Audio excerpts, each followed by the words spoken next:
Very good morning, all of you. Welcome to all. Class 10th, subject Social Studies, Geography. Now, today we will start Geography and the first chapter of the Geography, lesson 8, Water Resources.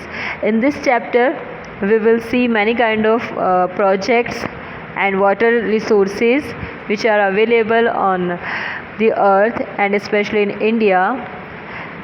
सो हमें water resources के बारे में देखना है इस chapter के बारे में. Now introduction of this chapter. Water is incomparable gift of nature. देखो, वाटर जो है वो एक ऐसा गिफ्ट है जिसको हम किसी के साथ में कंपेयर नहीं कर सकते. ठीक है, इट्स अ नेचुरल गिफ्ट और इसका कोई रिसोर्स भी नहीं है जो आर्टिफिशियली बनाया जा सके. ठीक है, या मैन मेड हो. ये एक नेचुरल रिसोर्स होता है जो नेचर खुद हमें देता है, which provides mobility to all the activities on the earth. Water constitutes 71% and land constitutes 29% of the total surface of the earth. देखो, पूरे अर्थ का जो है वो 71% कवर कर रखा है किसने? अर्थ ने. और लैंड ने कर रखा है 29%.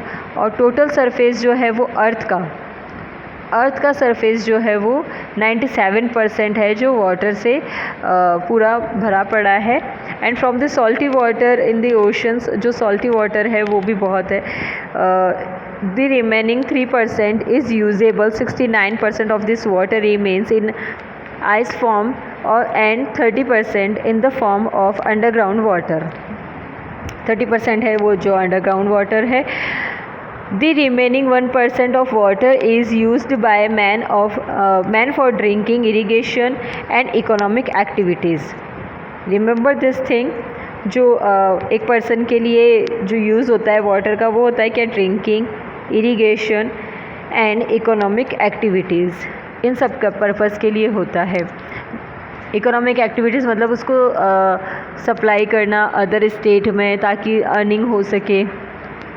The availability of total usable water in India is 1869 billion cubic metre. इतना ज़्यादा पानी जो है वो इंडिया मतलब अर्थ पे है वो यूजेबल है, काम में लेने हैं लायक है. आउट ऑफ विच ओनली अब ये जो हमने अभी देखा था कि कितना ज़्यादा जो वाटर है वो अवेलेबल है, उसमें कितना ज़्यादा यूजेबल है वो और कितना यूज़ हो चुका है. 1123 billion cubic metre is used. अभी तक कितना यूज़ हो चुका है? 1123 बिलियन क्यूबिक मीटर में यूज़ हो रखा है.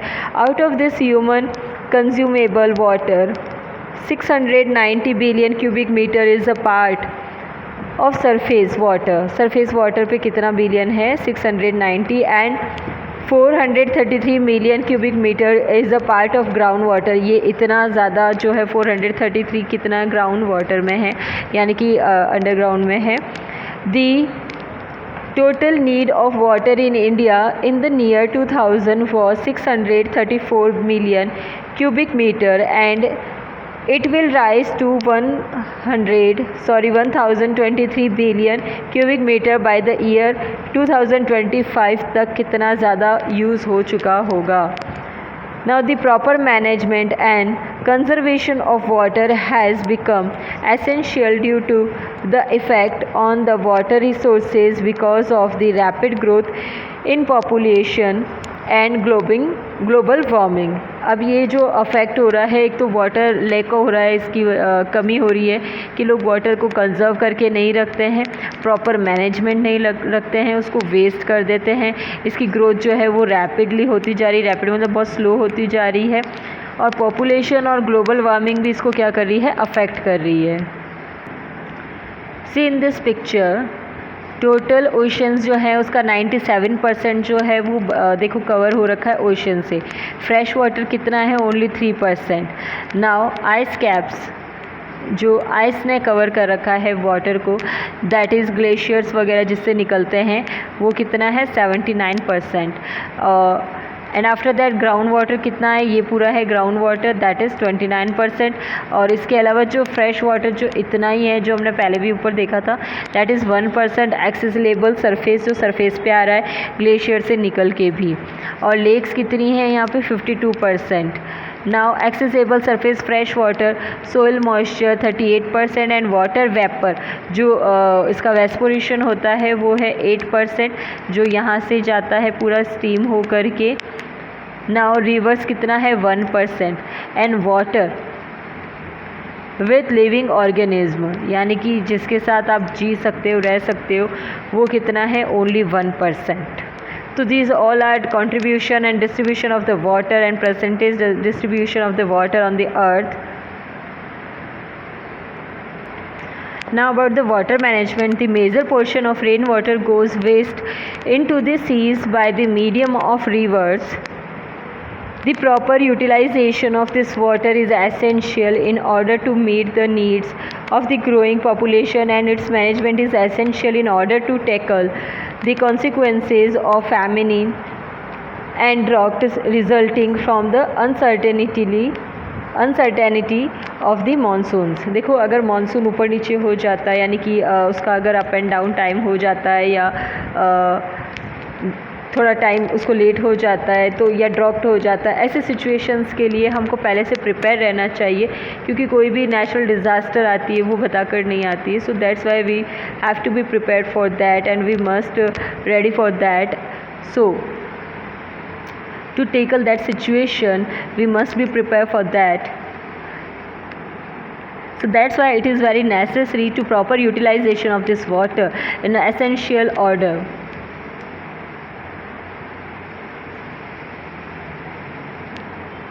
Now several multi-purpose projects launched after independence by means of 5-year plans which resulted in solving the problems of flood and drought and supported electricity, drinking water supply, irrigation, fisheries and environmental management. ये सारी situations जो होती है इनको हमें treat करने के लिए ज़रूरी है। सिचुएशंस क्या हो सकती है, देखो एक तो वाटर की supply, drinking water supply, irrigation के लिए, फिशरीज़ के लिए यानी कि जो मछली पालना होता है, जो एक बिज़नेस होता है उसके लिए, एनवायरमेंटल मैनेजमेंट के लिए क्या चीज़ ज़रूरी होती है। ये सब सिचुएशंस को फेस करने के लिए, इनको सॉर्ट आउट करने के लिए we need that to proper management of the water. So that's why the first Prime Minister of India, Mr. Pandit Jawaharlal Nehru, called these multi-purpose projects as the temples of the modern India. These multi-purpose projects are called the temples of the modern India. Modern India जो है उसका एक temples जो बोला जाता है वो इसको बोला जाता है.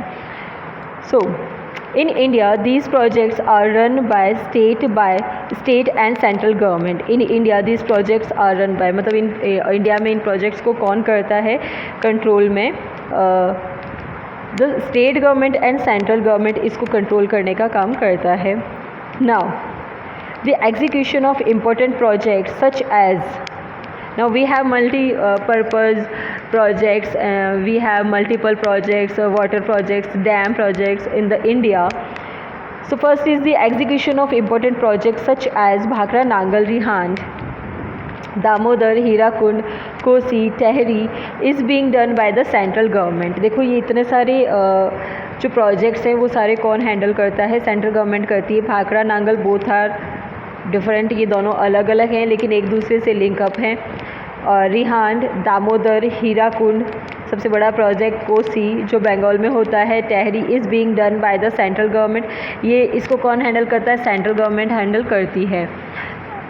And the another thing is the Chambal project in Rajasthan, Nagarjuna Sagar project Andhra Pradesh, Tungabhadra project in Andhra Pradesh and Karnataka, Sardar Sarovar project Gujarat, MP and Rajasthan, Mayurakshi and Farakka project in West Bengal, Mahi project in Gujarat and Rajasthan and Gandak project Bihar and UP and Machkund project Andhra Pradesh, Orissa etcetera are being done by the state government. इन सबको कौन, जो state level के होंगे तो उनको state government ही क्या करता है, हैंडल करने का काम करता है. Now see here in this chapter we will read multipurpose projects, multipurpose होता है जिसका देखो डैम जो बन रहे हैं उनका एक ही पर्पज़ नहीं होता है कि वो सिर्फ क्या करेगा, वाटर सप्लाई करने का काम करेगा। इन सब का काम ये दीज आर द डैम, ये जो रिवर्स होती है, लेक्स होती है, इन पे क्या बनाया जाता है, ये ऐसे डैम बनाया जाता है। ठीक है, ये सारे डैम बने हुए हैं। ओके, ये सारे जो डैम्स होते हैं ये सब वाटर को डिवाइड कर देते हैं, इसको सप्लाई करने का काम करते हैं और इसको डिस्ट्रीब्यूट कर देते हैं अलग अलग एरियाज़ में। So we have many kind of multipurpose project like Bhakra Nangal project,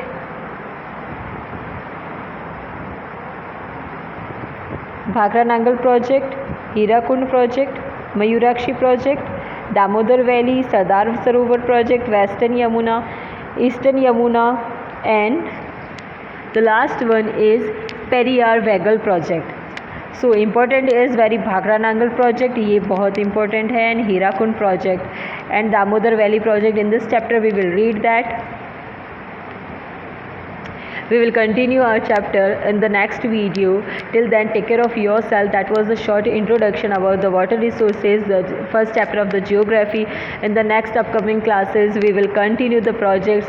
उन projects को बहुत ज़रूरी आप ध्यान से देखना, ध्यान से समझना उसको, क्योंकि पूरा country जो है उसमें water supply कैसे होता है और water supply क्यों need होती है। water की सिर्फ drinking ही नहीं होता है, हमको many ways में चाहिए होता है water, तो उन सब के बारे में हम पढ़ेंगे। सो बहुत केयरफुली पढ़ना है, केयरफुली सुनना है, उसको समझने की कोशिश करनी है, because of that is very important towards the board exams. जो बोर्ड एग्ज़ाम्स है उनको लेके काफ़ी इंपॉर्टेंट है ये। Till then, take care of yourself. Thank you for the watching video. Watch this video again and again. Till then, you can take care of your self.